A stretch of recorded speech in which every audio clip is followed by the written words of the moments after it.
Majority Report with Sam Seder. The destiny of America is always safer in the hands of the people than in the conference rooms of any elite. Sam Seder. They are unanimous in their hate for me, and I welcome their hatred. We must guard against the acquisition of unwarranted influence, whether sought or unsought, by the military-industrial complex. The Majority Report with Sam Seder. Ever get the feeling you've been cheated?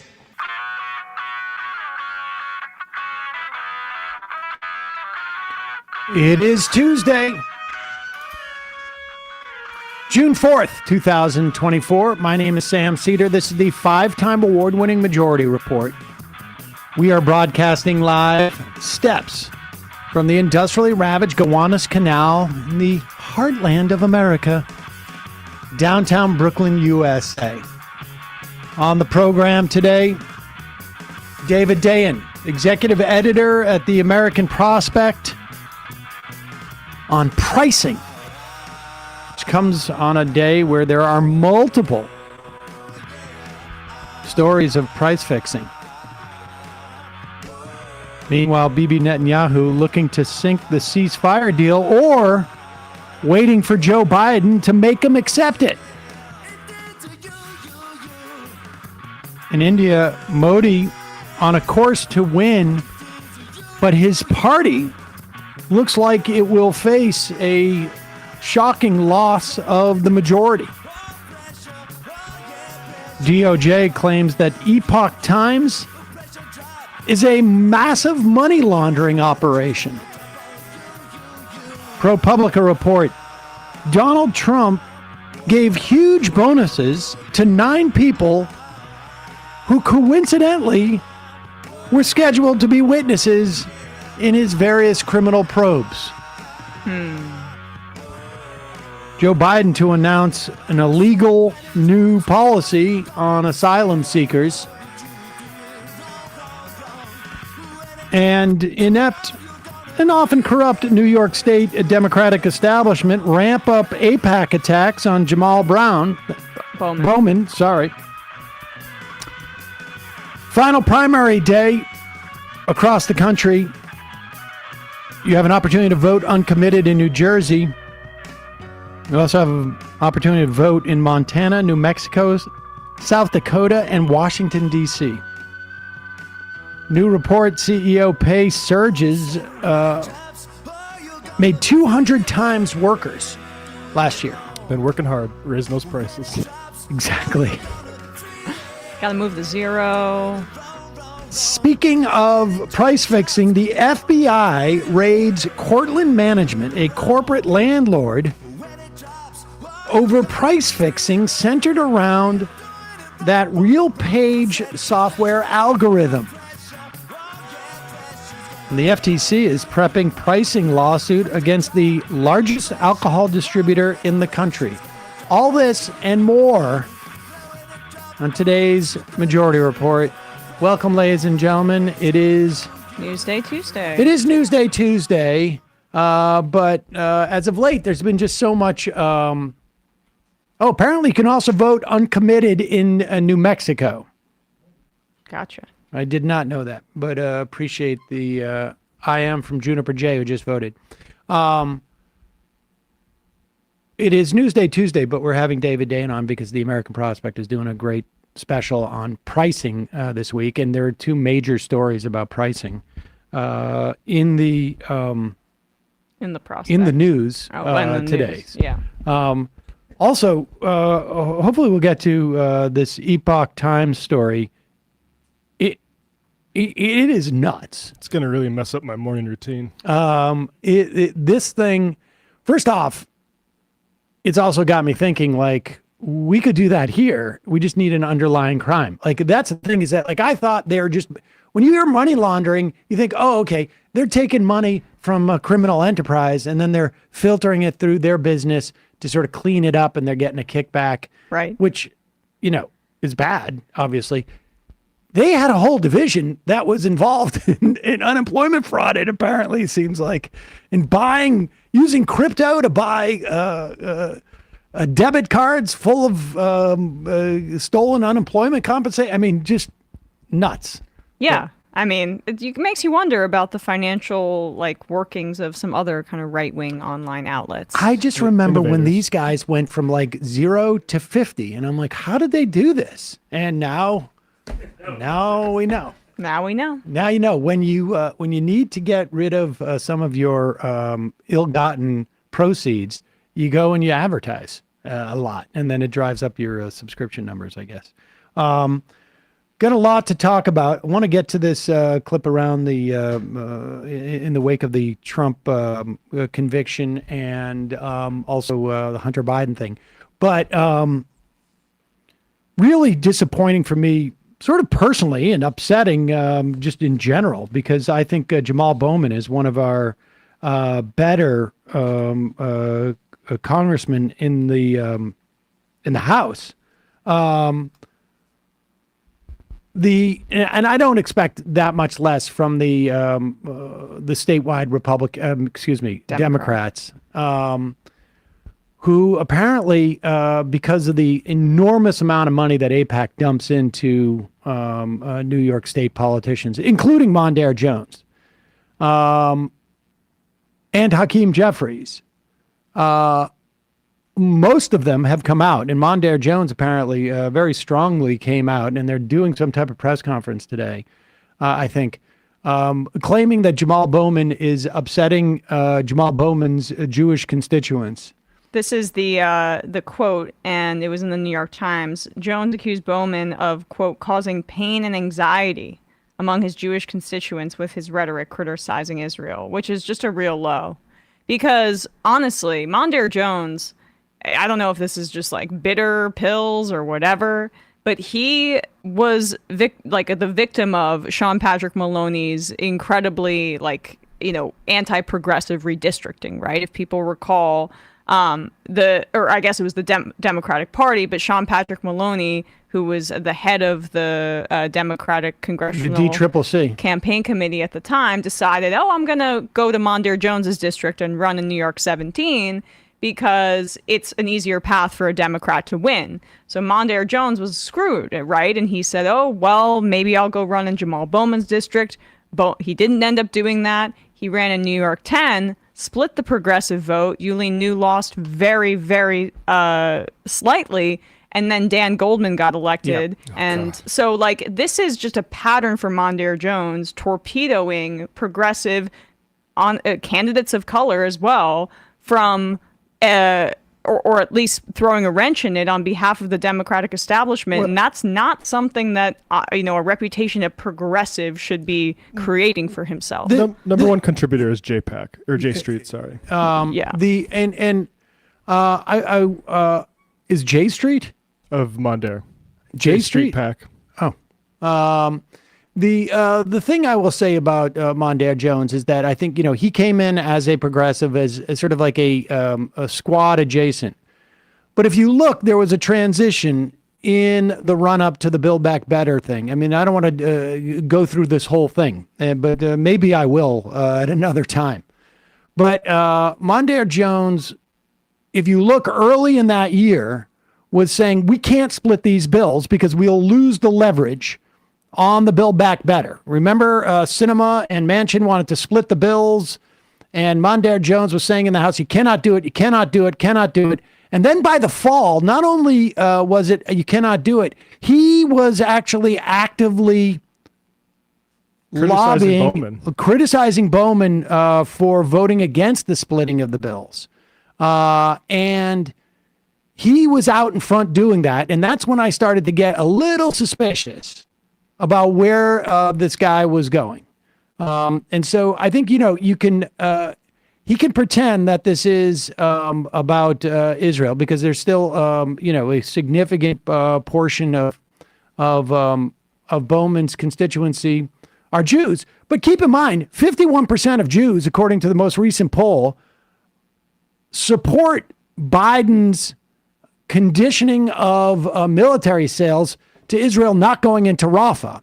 So, I mean, this is, it's both offensive that Mondaire Jones is talking about this, but I also think it's a red herring. This is a function of them wanting to get a more conservative Democrat in there.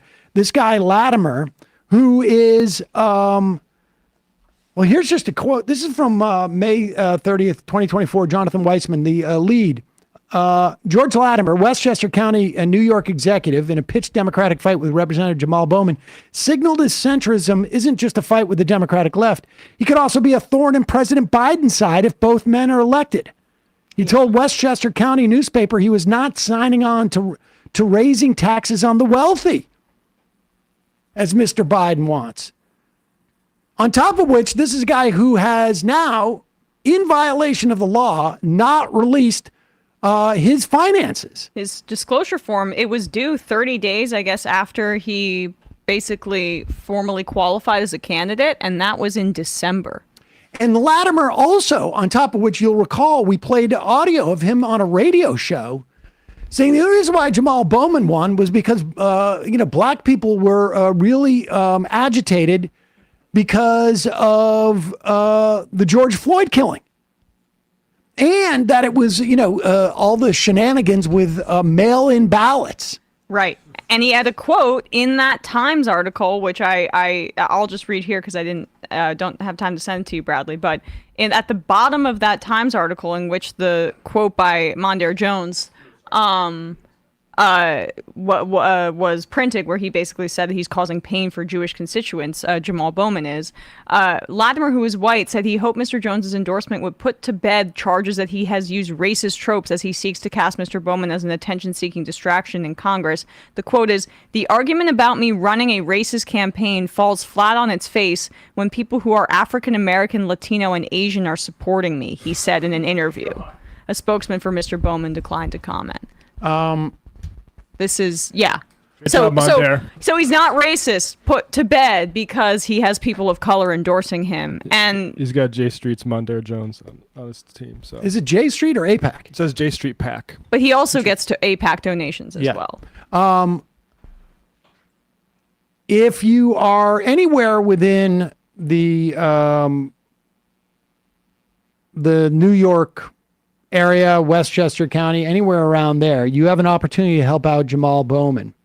We were going to put a link in the podcast and YouTube descriptions. I can't find that link now where I sent it to you, Bradley, but it is an opportunity for you to go and do some canvassing on the weekend of June 21st, is it, or 22nd? 22nd and 23rd. And we will send you that link. There's also, I think, opportunities to actually attend this from out of town. So go and check it out. It is a New York canvassing event in Yonkers. Really important to get out the vote, because I don't think there's a race in the country that has gotten more APAC money thrown in to get rid of Jamaal Bowman than the attempts to get rid of Bowman. And it is not just about Jamaal Bowman. It is also about APAC trying to send a message. Yep. And they've bought Mondaire Jones. They have bought, decent number of the New York State Democratic establishment. And you got to help out Jamaal Bowman to tell them you can't buy this district. Yeah, I just want to shout out DSA, who I know had a contentious debate, but overwhelmingly voted to re-endorse Bowman and in this primary for exactly those reasons of what it means larger, not only because Bowman's been good on this relative to other Congress people, but just because of the constellation lining up against him. So this is a really important race.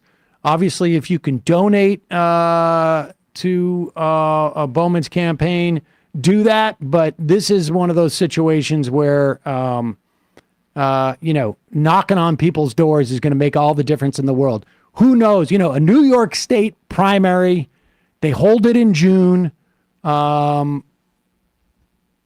I think the primary dates are June 25th. I mean, you can actually vote early right now. Early voting it starts June 15th in New York, I believe. Early voting does, but you can actually order an absentee ballot gotcha. Without any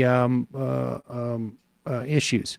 Be a great knock on the New York establishment. This would be a great win. And, AOC has obviously endorsed Jamaal Bowman because this is a slam dunk if you're a progressive lawmaker or any. I mean, it's really, really, look, I don't think Mondaire Jones has a primary challenger or challenge. Obviously, I want a Democrat to beat Mike Lawler. We need to pick up House seats, but this is disgusting. And it really is. It's disgusting. That's what Cori Bush betrayal. said. She said, I mean, quotes, "It's disgusting, Summerlee, incredibly disappointing, appalled," says Barbara Lee, and then AOC also called it out. So if you're on the left or identify as a progressive, this is very clarifying. Yeah. Listen, you can also, being told by Penny in New Mexico, you can phone bank for Jamaal Bowman too, and we'll put these on the list. Working family parties or Jews for Jamaal.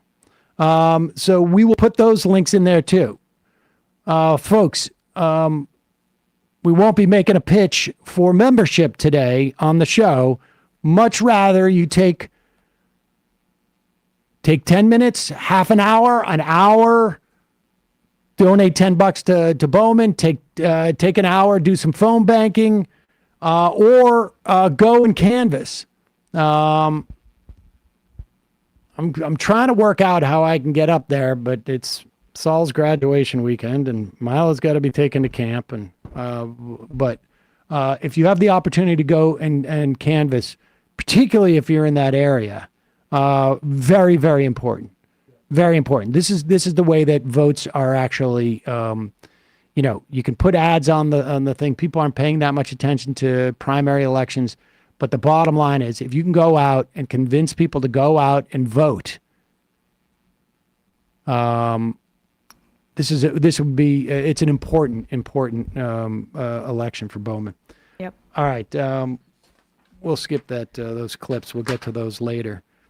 In a moment, we're going to be talking to David Dayen about the work that the Prospect is doing on pricing. They're doing one of their sort of like specials that they do where they go all in on a topic, and it's always fantastic when they do it. Today's sponsor, this is an easy one for me, folks, right here. I don't have to do anything. Summer, jam-packed. The heat is no joke. I sweat like a pig when I walk into work now, and usually I'll wait till the show to be drinking this. I've already drank half a bottle that I had kept in the fridge. Why? Because we're made of 60 to 70% of water. You get dehydrated, you feel like garbage. You want hydration that works? Liquid IV delivers extraordinary hydration with advanced science thanks to LIV Hydroscience. I don't know what that is. I guess it's just that basically means has an optimized ratio of electrolytes, vitamins, and nutrients. I've been drinking this now, I don't know how many years it is, but every day I go through at least a bottle of this during the show. One stick of Liquid IV. The bottle doesn't come with it. That's just what holds the water in the Liquid IV. One stick of Liquid IV delivers 3 times the amount of hydration as water alone, and I should say, or 2 times, and 3 times the electrolytes of leading sports drinks, plus, like I say, 8 vitamins and nutrients. It is the #1 powdered hydration brand in America. It contains 8 vitamins and nutrients. It is non-GMO. It is free from gluten, free from dairy and soy, no artificial colors or sweeteners. And here's the great thing that I love now. It comes in 4 sugar-free flavors. White peach, which I'm having today, green grape, raspberry melon, which I want to try, lemon lime. It is a 0 sugar hydration solution with no artificial sweeteners. It is clinically tested to hydrate more than water alone. And apparently it took a while to figure out how to do that. Turn your ordinary water into extraordinary hydration with Liquid IV. Get 20% off your first order of Liquid IV when you go to liquidiv.com. Use the code MajorityRep at checkout. Not Majority Report, MajorityRep at checkout. That's 20% off your first order when you shop better hydration today using promo code MajorityRep at liquidiv.com. Quick break. When we come back, David Dayen, executive editor of the American Prospect.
We are back. Sam Seder, Emma Vigeland on the Majority Report. Always a pleasure to welcome back to the program the executive editor of the American Prospect, David Dayen. David, always a pleasure. I say this every time you're on, but if folks are not, A, reading the Prospect on a daily basis, and then B, supporting the Prospect, they're making two mistakes in one. And you guys never have a paywall, which I love. It really just, people should go support the American Prospect because there's just less and less. There's both just less and less journalism that's happening these days. And even if there was a lot of journalism happening, what you're doing at the Prospect is amazing. So thanks for coming on. Thank you, sir. And the pleasure's all mine. You guys are doing and you've done this in the past where you have like these, I don't know what you call them, verticals or something like this, whether it was the day one agenda, whether it was, I mean, sure. You've rolled out a new one, how pricing really works.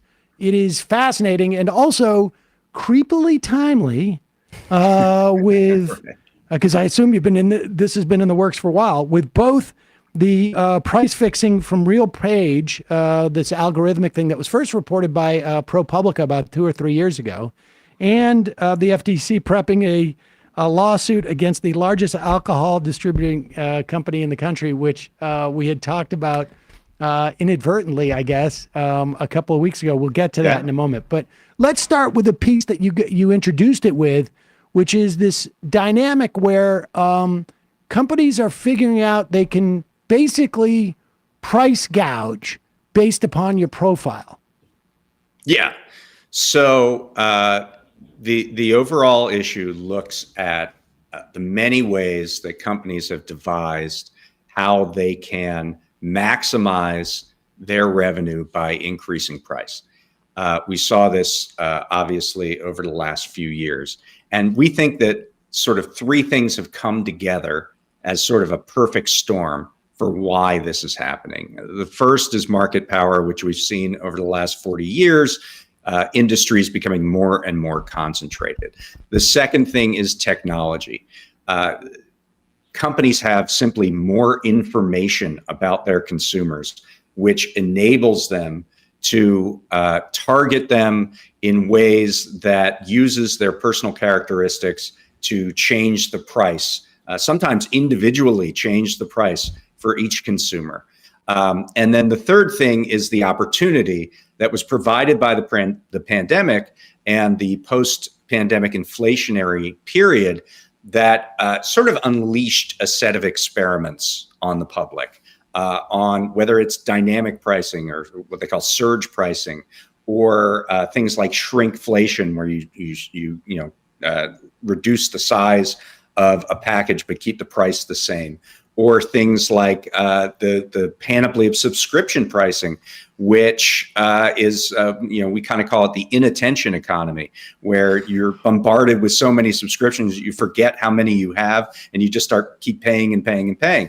There are all of these methods, and they're very sophisticated, they're very practiced, and they're very deliberate, that companies are using to basically use that information advantage they have over the consumer to gouge them. And this perfect storm has moved us into what we call in that piece an age of recoupment. How much of those three columns, and each one may contribute or may not, but the market concentration, and the algorithmic pricing and whatnot. I mean, certainly in the context of rent, that is a huge driver of inflation. But also, I mean, early on, I just remember in the wake of the pandemic, going to get my bike fixed and getting maybe it was just like an inner tube, and the guy was like, you know what, I can't get these inner tubes. Right. Because my distributor won't sell them to me because he says he doesn't have any. But I go on to Amazon, and just as an experiment, I put in there like 99. I want to get 99 of these tubes, and they had them. And he speculates. He's like, I think Amazon is just basically Bigfooting everybody, and that's a function of market concentration in terms of driving inflation. There was a report that came out by the Federal Trade Commission about just that particular issue, that large stores, big box stores like Walmart and Amazon, during the pandemic were telling their suppliers, you have to supply us first. You have to give us what we need before you can go on. And if you don't, we'll penalize you or we'll knock you out of the market. And because they're so big, the suppliers felt the need to supply those big box stores to the exclusion of everybody else. And this, and then there's no price competition on that at all, because that obviously creates pricing power and creates the ability for potential gouging. And so this is something that the government is aware of. The FTC, it's a great report they put out about it, and it does contribute. Now, since these supply chains have eased and we've seen inflation come down, what's interesting is the profit margins have stayed exactly the same. And we feel like that's a function of these new pricing strategies that without them, inflation would be down probably to the level of the 2% Fed target, and they would probably be dropping interest rates at this point.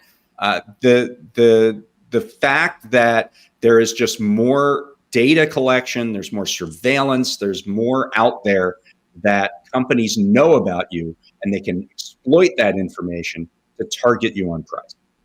All right, and one of those, I mean, you did a deep dive, or at least the first of the deep dives, I guess, is this notion of one person, one price, this type of targeting of pricing, which essentially, I mean, it is a form of gouging, isn't it?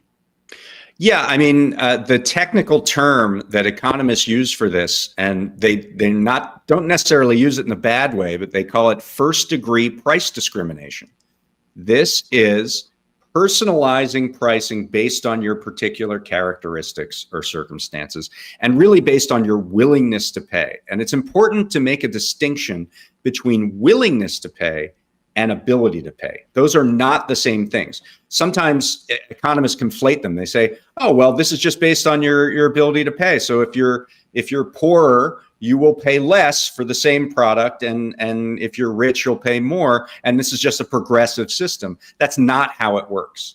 It's based on your characteristics, and some of them have nothing to do with income. One of the things, this is not in this piece, but in a future piece that we're going to write, is that Uber, it has been found by there was a study in Belgium where it sent two people out. They were coming from the same place. They were going to the same place.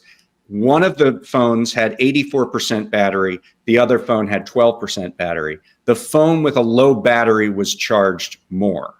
And you can imagine that that's because of the desperation of the situation. If you have a low battery, you better book that ride soon, or you're going to be stranded.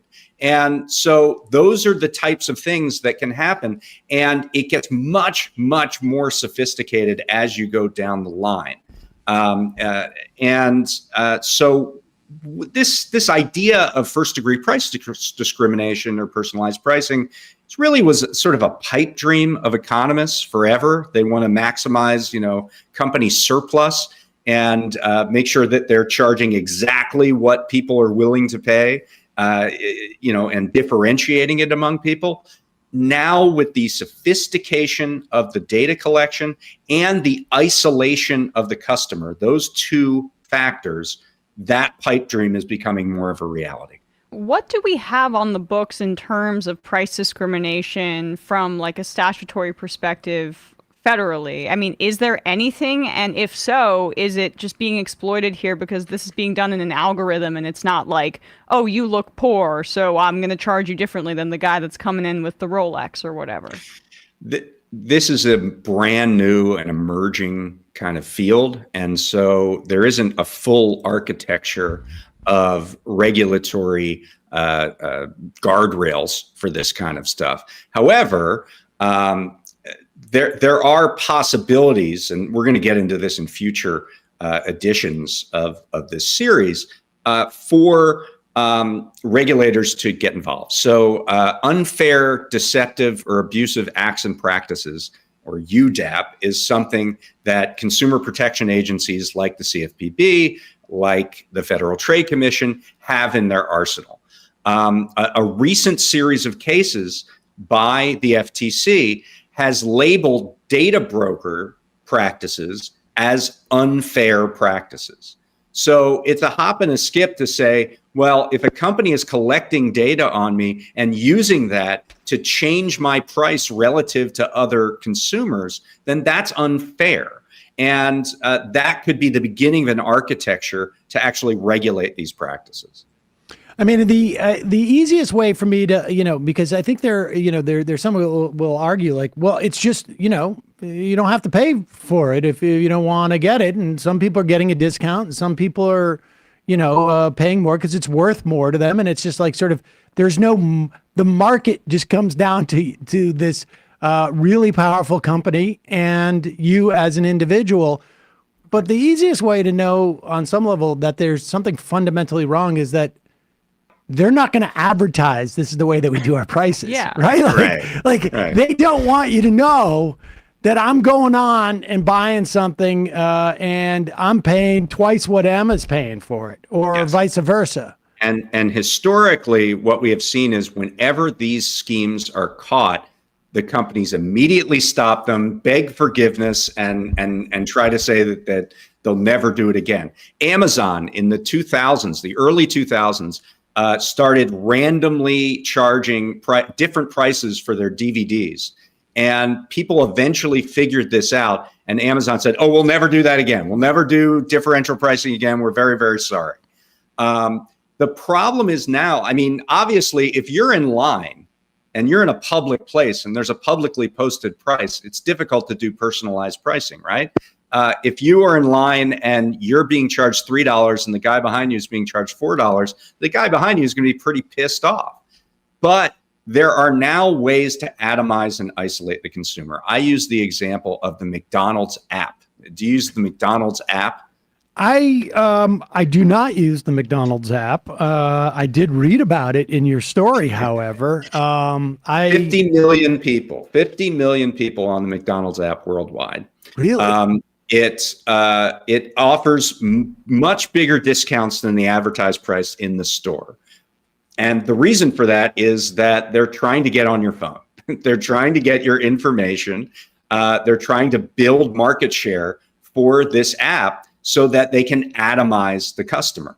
And it's made by a company called Plexure. And I was able to see a slide presentation of how Plexure talks about its business and how it uses personalization.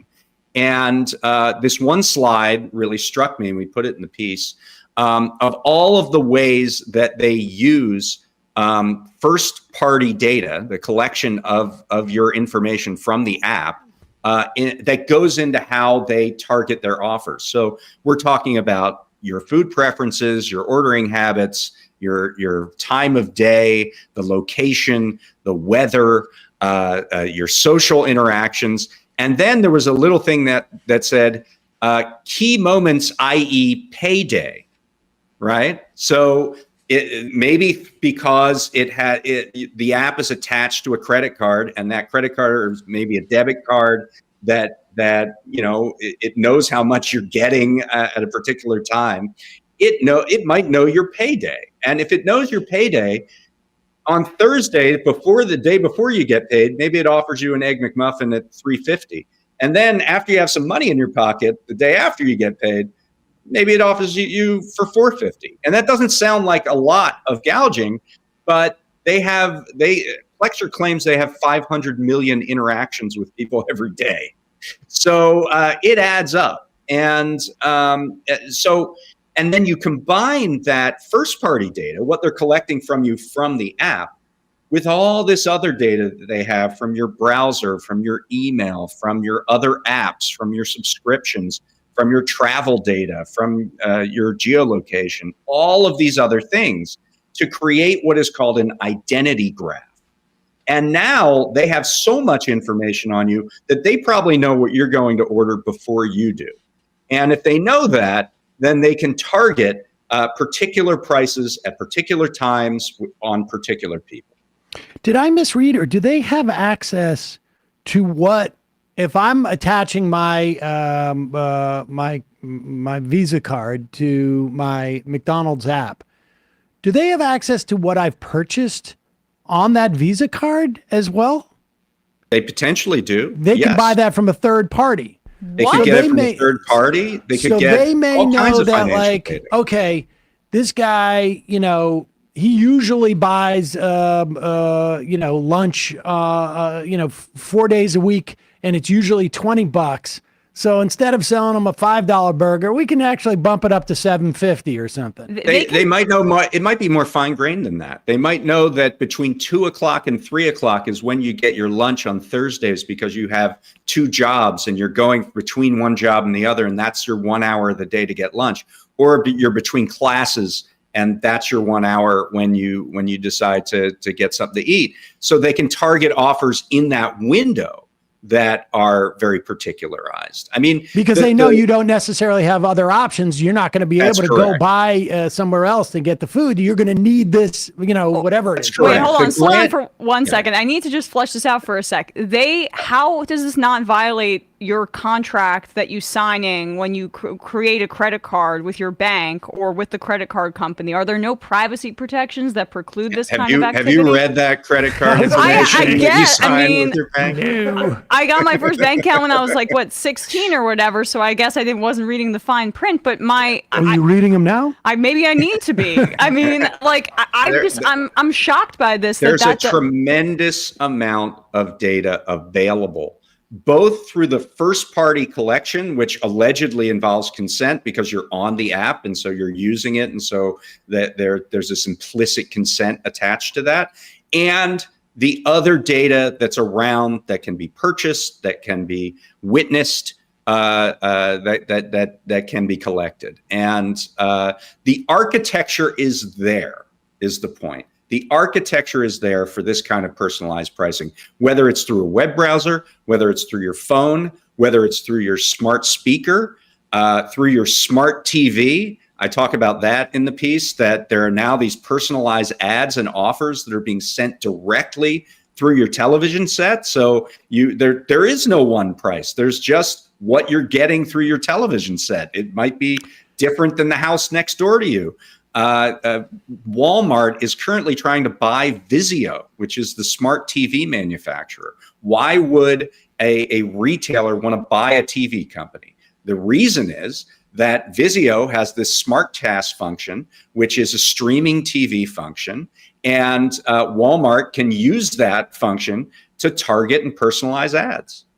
I guess I just was a little bit more, I'd like to think I'm cynical enough, but I had more expectations of like your literal bank and finances. You've never bought something on a card and then started seeing ads for it? I have no idea. I mean, You'll notice it now. Now I'll notice it. Okay, sorry, keep going.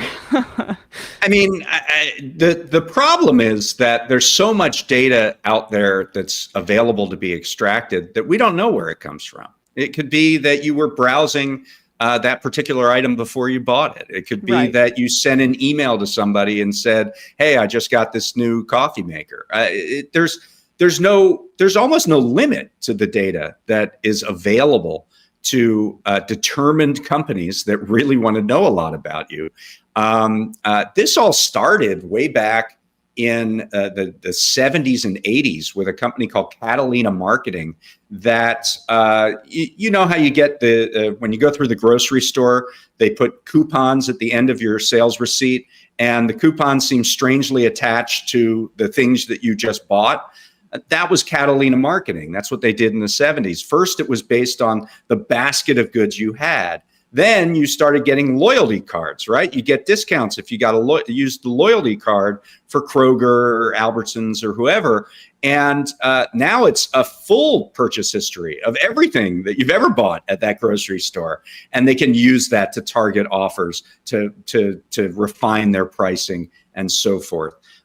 There's now digital versions of that. I know when I go to my Ralph's, there's this thing called the digital deal where you can get a steep discount on a particular good, but you have to hit a QR code and get it onto your phone and then virtually clip the coupon on your phone. So now they're on your phone, right? So now there's a whole other world of data they're available to get. This is the next frontier. This is where pricing is going, in my view. And I don't think government has fully caught up to the implications here. And you know, with a lot of these things, you know, even like my analogy would be like the TV industry, where the unions strike, and they basically make a deal that would have worked 5 or 10 years earlier. But the industry has moved on to figure out how to screw over, you're getting those deep residuals now, but 100%, right? Like I'm convinced that's what also just happened with all the streaming stuff. Like they've figured out they have a different model that they're moving towards, and the deal they made would have been the deal that would have helped actors and writers, 8-10 years ago. Right. We can't even really, it's hard to sort of contemplate like where this goes, because it also feels to me that like there is in the back of my head, and maybe it's just because I'm talking to you and knowing your reporting history, but I can't help but think like there's going to be derivatives of this data information. Like somehow this is going to end up being securitized, and there is going to be, some like, we're going to end up paying for either the speculation or the arbitrage that is going on, where people say like, well, this technology is such that we're going to sell futures on what we think the pricing is going to be, 6 months from now. Like, I just feels like this is, once this gets so algorithmic that someone's going to step in and figure out like, we can securitize this in some fashion. Well, and your reference to sort of fighting the last war is many ways the key question for policymakers. So, in this country, we have outsourced all of these questions about inflation and about pricing policy to the Federal Reserve. The Federal Reserve, through its interest rate channel, is the one entity that is supposed to govern these particular issues. But if supply and demand isn't the whole ball game, if it's as much about what a company knows about you as it is whether you want that product, there's a whole different architecture of dealing with pricing that opens up, and it has to be a whole of government approach, whether it's using the FTC and consumer protection statutes, this unfair or deceptive practices statute, whether it's about antitrust policy, because if you don't have the pricing power, this isn't as potent, whether it's including public options, right? I mean, we are seeing in real time the destruction of the tax return monopoly through the use of direct file through the IRS. That could be another way to deal with this policy. Tax policy could be another way to deal with this if it suddenly is not as attractive to get windfall profits out of your consumers. So there are going to have to be a variety of strategies that are going to have to be tested and put into place to deal with this emerging change in the consumer marketplace. The irony is that ostensibly the reason why the Fed has the exclusive purview of dealing with prices, right? Like, I mean, at least ideologically. I mean, we know Nixon had price controls, and so we know the government has the ability to do these type of things. But the reason why sort of like the conventional wisdom that we should leave this to the Fed is because they have this sort of blunt instrument that supposedly, doesn't target any specific industry or players, but rather sort of like has a blanket effect on the economy, as it were. We're going to make money more expensive, and therefore it's going to lower inflation in some fashion. But the irony is that like these innovations, they're doing the exact thing that supposedly you don't want the Fed to do in terms of like targeting. Like, there's no market. If I'm getting a separate price than Emma's getting, there's no market here. Right. Exactly. And the opening anecdote of this entire series is Jerome Powell in front of the Senate Banking Committee, and Sherrod Brown starts asking him about these pricing strategies. And it's like Jerome Powell didn't want to be in the room. He is like, look, pricing's important. It's a key function of our markets, and as long as it's fair and as long as customers are informed, I don't want anything to do with that. And that's that kind of reveals that the Fed isn't going to be any help here. And if we want to establish fairness as a principle in pricing, we're going to have to find other entities within our regulatory structure to deal with that. Where are we in that? In the development of you? I mean, you asked that question. If we want to, where are we as a government, as like a, I guess within the context of economics, like where is that fight situated? I think the Biden administration has been very attuned to this. Rohit Chopra, who's the director of the Consumer Financial Protection Bureau, really invented the term junk fees. Our piece on junk fees comes out tomorrow, and you'll see all of these various strategies to just sort of lard on fees to the various consumer purchases.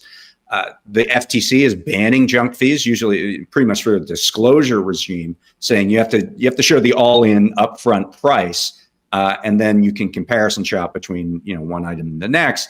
The CFPB has limited and gotten rid of these credit card late fees. They've capped the price from $32 or $35, which is the normal price that has been charged for a late fee on a credit card, to $8, which is the cost that actually the credit card company incurs if they need to collect on a delinquent debt.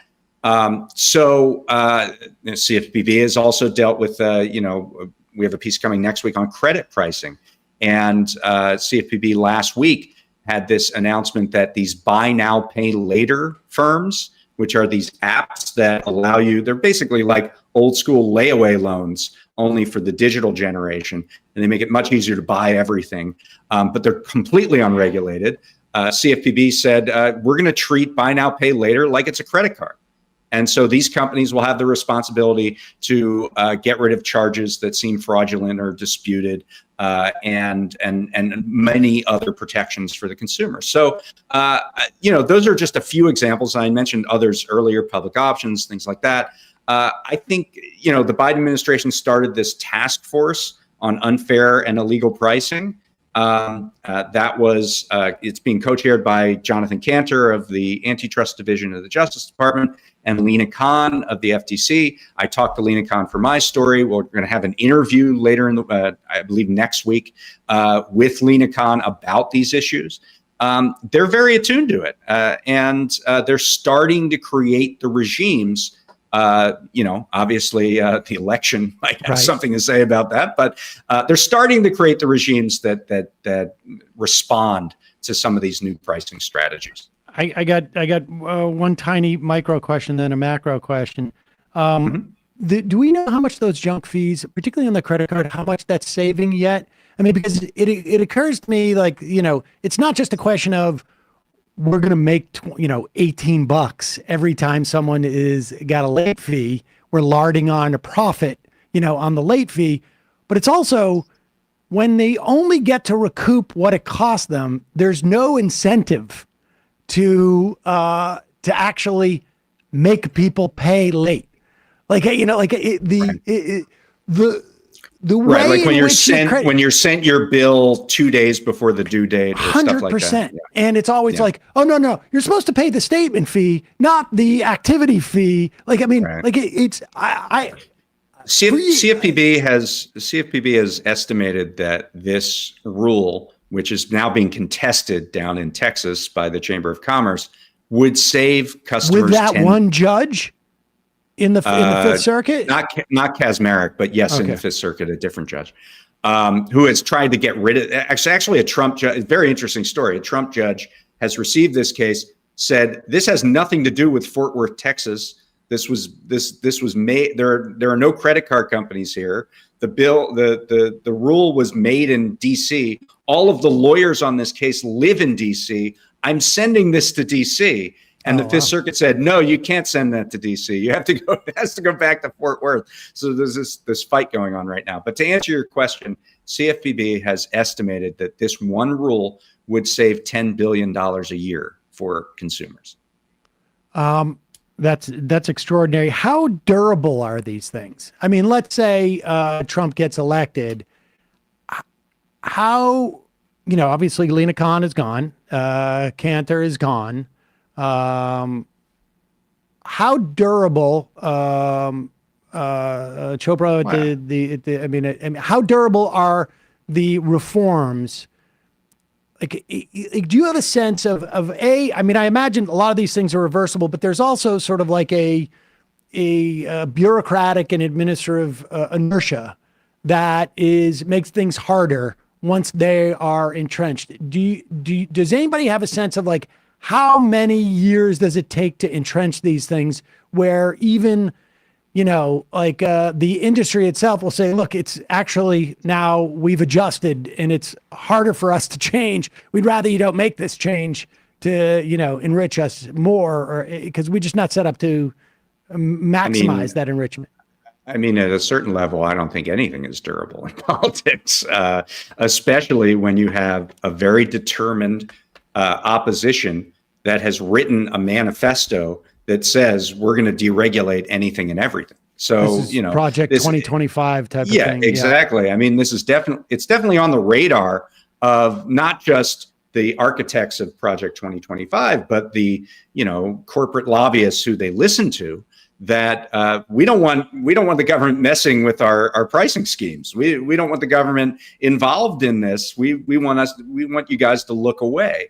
And so I think if Trump comes into office, that a lot of this stuff is allowed to go on with very little resistance. Now, the Trump FTC and DOJ did start the Google case. It started the Facebook case. So there's a possibility that there are some anti-monopoly elements of a new Trump regime. It's actually the chapter in Project 2025 on antitrust is actually really interesting because it's completely contradictory with itself, like within the bounds of that section, and it almost apologizes for itself. It's really kind of interesting that there's a bit of a fight intellectually within those regimes. But I think it's very clear that the overriding belief of the Trump administration is cronyism, right? Of a future Trump administration. He has said, this was reported last week, that he would help the oil industry get all their mergers through if they gave him a bunch of money for his election campaign. So that's probably the larger ideology and philosophy as it relates to corporate America. If you pay me, you're on my side, and if you don't, screw you. I think that's pretty much. To be fair, it's also not just corporate America. Like, apparently, I just read a piece where he was basically trying to get Sheldon Adelson's widow to give him a ton of money, and her price was annexation of the West Bank. Yep.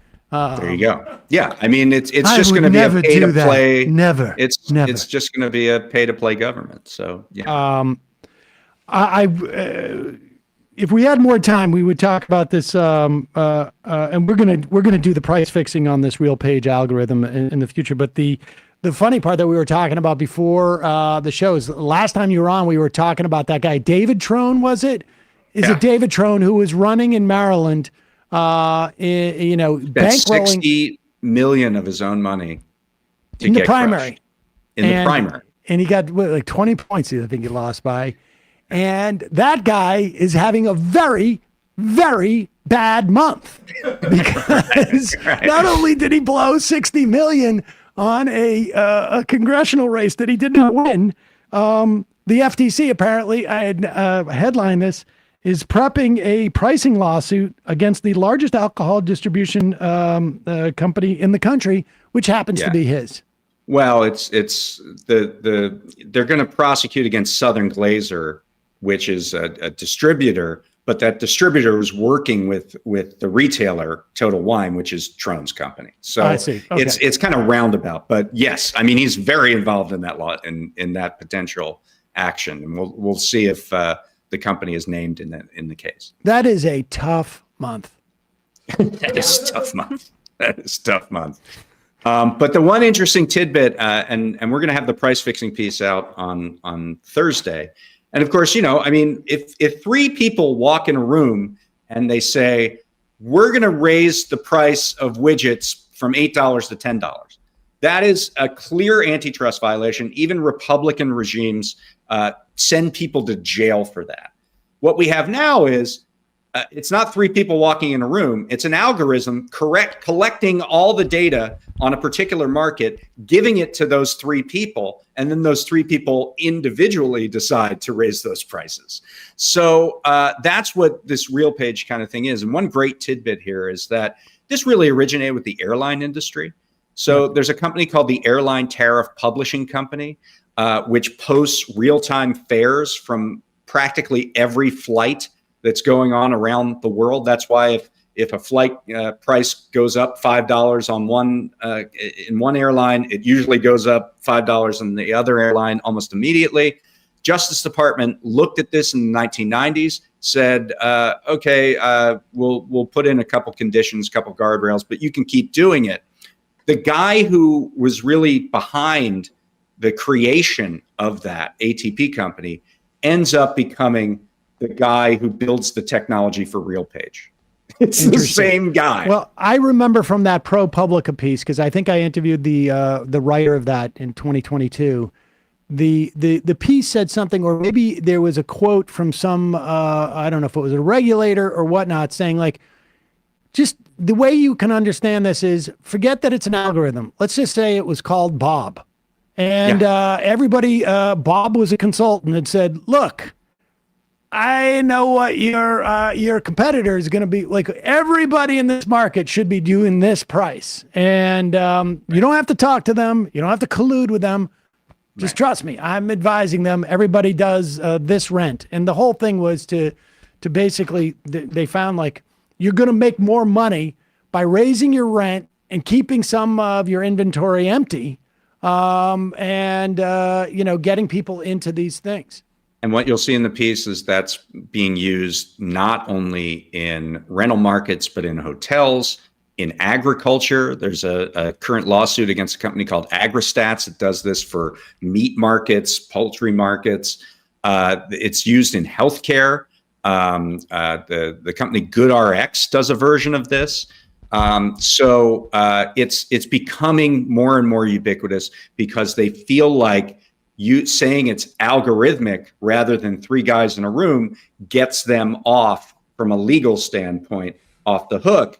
And we have Lena Khan in this story saying, whether it's three men in a room or an algorithm, it's no different. There is no sort of algorithmic exemption from the antitrust laws. And I get one more question on this, and maybe you have a sense of it. And I haven't dug too deeply into this latest story, but the FBI was sent to this Cortland management, I guess it is. Is that because they're afraid that people are going to get rid of, like, they're going to destroy evidence? Like, I mean, because you could potentially. I don't really know. Stuff. Yeah, I don't really know what the circumstances are behind this raid. What I do know is that Cortland Management is one of these companies that has a large segment of the market, I believe in Atlanta, and was alleged to have used this system among other systems to aggregate data of rental markets. One of the other companies, and I think this is interesting, and maybe we'll see what happens with this in the future. One of the other companies that has done this, particularly I believe in Seattle, is a company called Yardi Systems, and it's a RealPage-like pricing aggregator, market aggregator for rental markets. And this guy Yardi just became the head of WeWork. He just became the owner of it. He just bought it out of bankruptcy. And you can imagine that we could see this drift over into those office rental rates. Interesting. David Dayen, thanks so much for joining us, folks. Head over to prospect.org right now. You can read. And to read everything on this special issue, it's very simple. Right at the top. I was just about to say No. But we have a special URL, prospect.org/pricing. So if you go to prospect.org/pricing, all of the stories as they come in on this special issue will be landing there. And I mean, it's also a vertical. I don't know if you've seen your website, but it's also like one of the top. I am aware of where it is on the website. All right. I just not sure because, I know you're a busy man. You don't get a chance. I am. I got people for all that with the website. Oh, yeah. I have no doubt about it. I have no doubt about that whatsoever. David Dayen, always a pleasure. All right. Thanks a lot. Thanks. Thanks, David. All right, folks. We're going to take a quick break, head into the fun half. Should we just do those clips that we were going to do? Yeah, sure. Okay. Yeah, let's do that. These are fun. this is just, you can file this first clip in, if you wanted to do, to provide an essay or a time capsule, a moment or something like that, that illustrates the type of media environment that we're living in and, what is going on. Look, there's always going to be right-wing authoritarians in this country. There has been clinical studies. Paul Baltimore, look it up. 25 years of study on right-wing authoritarianism in this country, or I should say in this northern hemisphere, North America, 25%. And they can be led around. But I think you're going to see numbers are a little bit larger because people have no sense of what reality is anymore. And there are some things that are just reality. The reality is Donald Trump got convicted in a courtroom by 12 jurors. You can argue, I don't like the law. I don't like this is happening. You could even say Alvin Bragg only brought this because he has Democratic leanings and his constituency wanted this. But you can't, both sides had the ability to pick the jury. But the thing that you cannot deny is that there aren't other cases happening. For example, look at this. What about the evidence itself, Teresa? Do you think it was fair? Do you think the fact that they took these misdemeanors, these dead misdemeanors, and they electrified them back to life and then strapped them to 3 separate felonies without actually indicting him on those felonies? Pause it for a second. That's just a spin on it. I just want to correct this because it's just too annoying. There was no dead misdemeanors. They're deceased misdemeanors. In New York State, there is a statute that says you cannot lie about on your business records. You cannot do it. It is a misdemeanor. There is also a statute on the books in New York State, and we should say, I think it was like 9,500 of these cases happened in the past, 4 or 5 years. There's also a statute in New York State that says you cannot do this in service of covering up a crime. Not even a crime that you committed, but a crime that is a felony.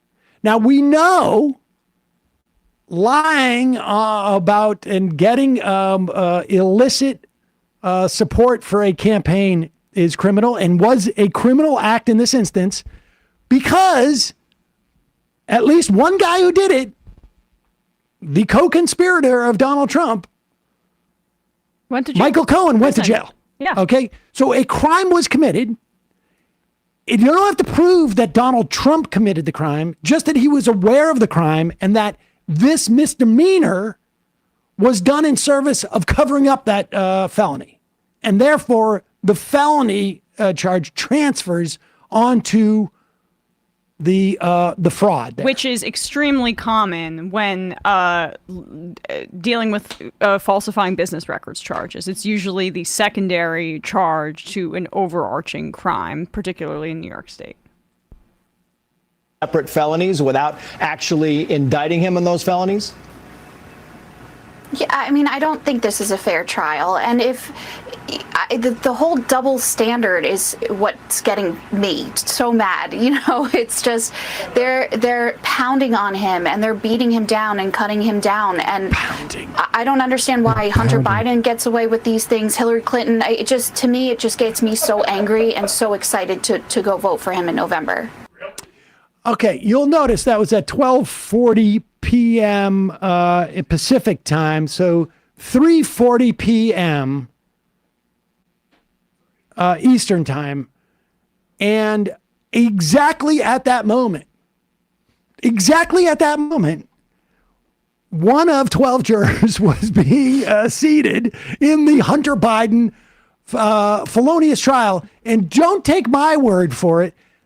Take Fox News' word for it later that night, that the only reason why, or I should say later that afternoon, the only reason why Hunter Biden was on trial was because of his last name. Here is Trey Gowdy and his haircut.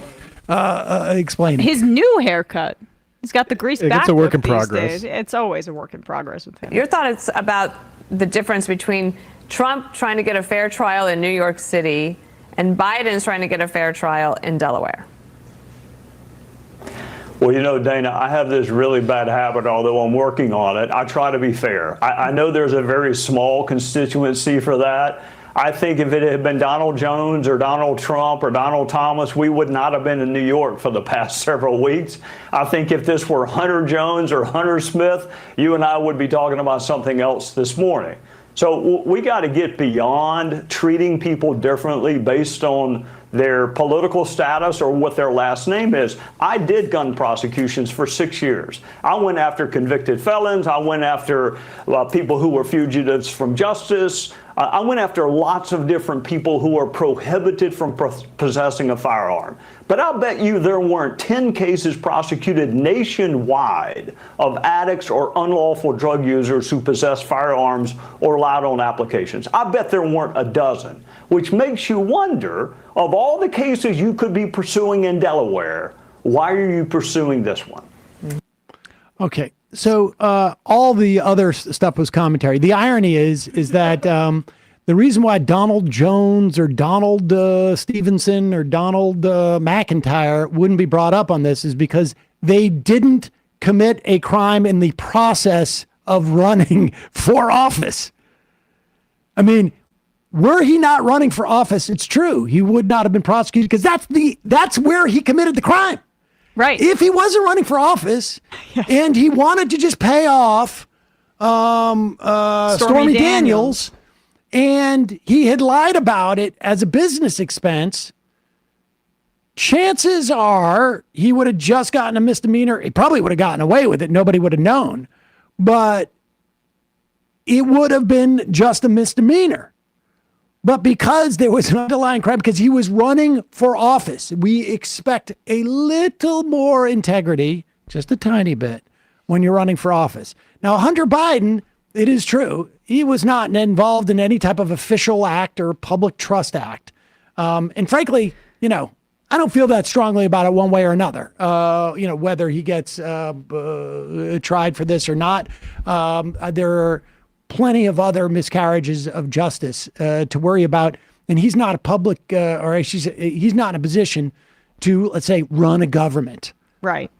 He sold us out to the Chinese. And it's also odd that Trey Gowdy kind of got close to making an actually coherent and factual point before he just diverged from it. The fact that this is a very rare charge that's being brought against Hunter Biden. He said that, he hadn't seen, I bet there weren't 10 cases prosecuted nationwide of addicts or unlawful drug users who possess firearms or lied on applications. And then he said, it makes you wonder, why are you pursuing this one? Which is, I guess, meant to indicate, oh, they're trying to get it to fail. But no, the question is, why are they pursuing this one? And for all their crying about the politicization of the Alvin Bragg trial, this is being brought by a Republican.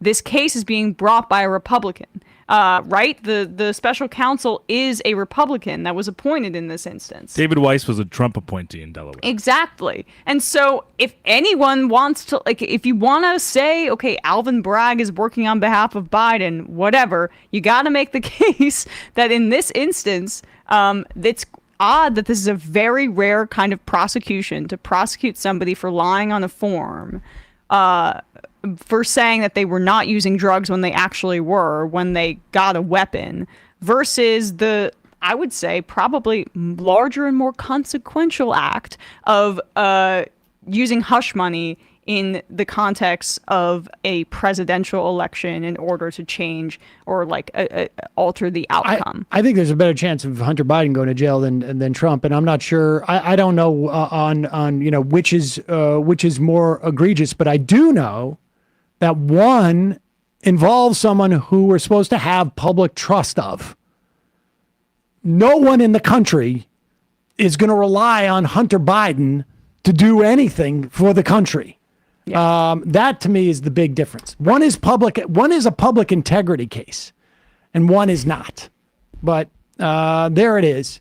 I also have to concede that I barely could follow what Trey Gowdy was saying because I couldn't stop staring at his hairline. But the opposite of a widow's peak. Strange. He gave up on the faux hawk at least, and now we've got kind of like it's almost. Do you remember the bumpets from the mid 2000s? He stole it from Snooki. He's got like the bumpet. Which, I don't know those people, so it's shocking. You should just shave it off, Trey. Well, let me just explain it to you. It's a little thing you put in your hair, and it bumps it up, so you have a little bit more volume. It's like a little stool for the top of your hair. It's a poof. Yeah, it makes your hair look bigger. It's big in like 2008. It was big. It was big. It was big among the Italian American community in New Jersey, and Trey Gowdy is now taking no awareness it. whatsoever.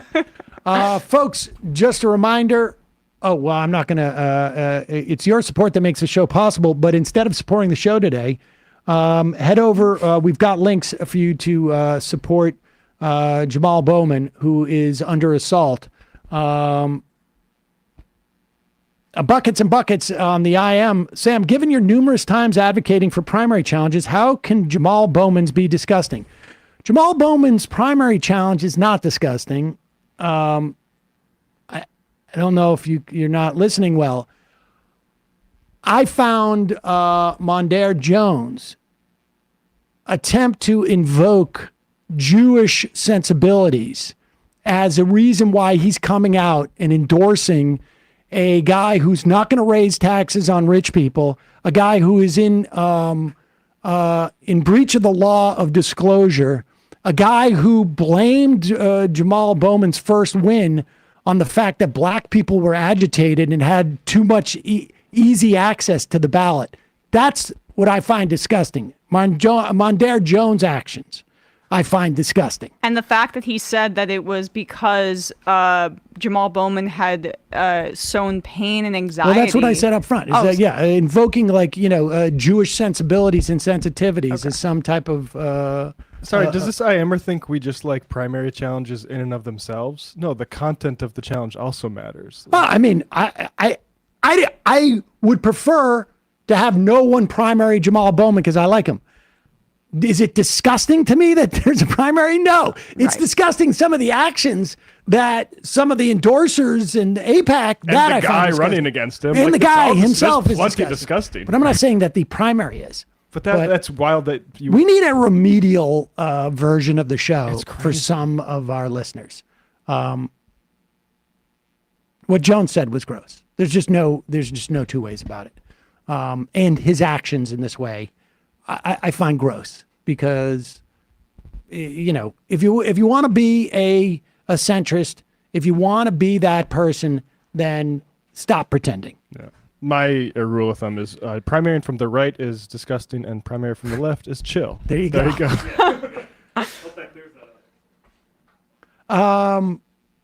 Folks, also don't forget, you can join me on the Nation Cruise, nationcruise.com/MR. and justcoffee.coop, fair trade coffee, tea, or close. Fair trade coffee. It's got to be some kind of penalty. And tea. No, not Oh, tea. no, that's the wrong one. Damn. Gosh. Hot chocolate. Use the coupon code majority, get 10% off. Check it out. If you've never even head over to justcoffee.coop. Go check it out. You're going to find their prices are great. They're a great company. They're a co-op. And you can buy the Majority Report blend. Yeah. And you get 10% off with the coupon code majority. On ESPN yesterday, we talked about the finals. You can see me sad about the Rangers if you'd like. If that tickles your fancy. Previewed Celtics, Mavs, Oilers, Panthers. We also talked a bit about Justin Jefferson contract, and then did a pretty deep dive into this Caitlin Clark stuff, where I think there's she's being used as basically to race bait by some opportunistic and asshole ESPN commentators. Also, Stephen A. Smith got called out by my girl Monica McNutt. YouTube.com/ESPN show. More like PTSD SVN.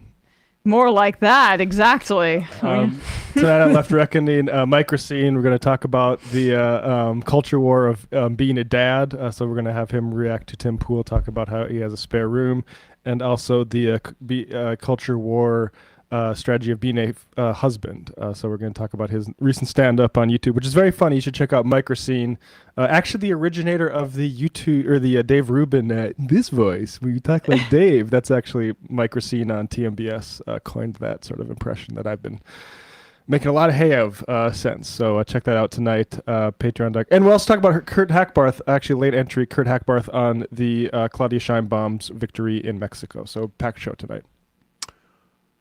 Quick break. Fun half, 646-257-3920. We'll turn on the phones in a bit.